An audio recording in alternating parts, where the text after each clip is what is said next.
అయ్యా బాబు ధర్మం చేయండి బాబు. భగవంతుడా, ఈ ముష్టివాడికి 50 రూపాయలు దానం చేస్తున్నా.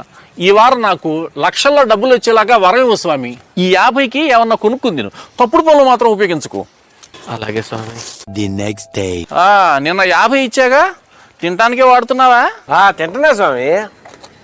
ఏం లేదు, పాత్ర ఎరిగి ధర్మం చేయమన్నారు పెద్దలు. నేను నీకు ఇచ్చిన 50 రూపాయలతో నువ్వు తినకుండా ఏమన్నా తప్పుడు పనులు చేసావనుకో, నీకు ధర్మం చేసినందుకు నాకు పుణ్యం రాకపోగా పాపం తెచ్చుకుంటుంది. అది నా భయం. తిను. The next day. The next day. The next day.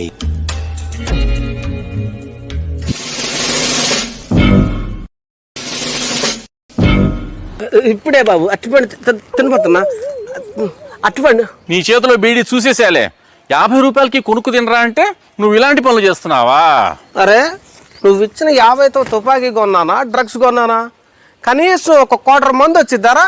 ఇదిగో నీ 50కి ఇంకొక 50 కలిపి 100 ఇస్తున్నా, తీసుకో. ఎంత పొగరు! అరే నువ్వేం పని చేస్తుంటావురా? ఉద్యోగం. నీకు జీతం ఇచ్చేవాడు ఆ డబ్బు నువ్వు ఎలా ఖర్చు పెడుతున్నావు నిన్ను అడుగుతున్నాడట్రా. నేను కష్టపడి పని చేస్తే ఇస్తున్నారు, అది ఇలా ధర్మం కాదు. సరే బహుమతైనా దానమైనా ఇచ్చేవాడు ఇచ్చి మర్చిపోవాలి, తీసుకునేవాడు దాన్ని గుర్తు పెట్టుకోవాలి. చిచ్చి ఈరోజు అడుక్కునే మూడంతా పోయింది. ఇచ్చిన డబ్బులు ఎలా ఖర్చు పెట్టాలో నియమాల నిబంధనలు పెట్టే నీలాంటి దాత పాపాత్ముడు చచ్చి నరకానికి పోతాడు.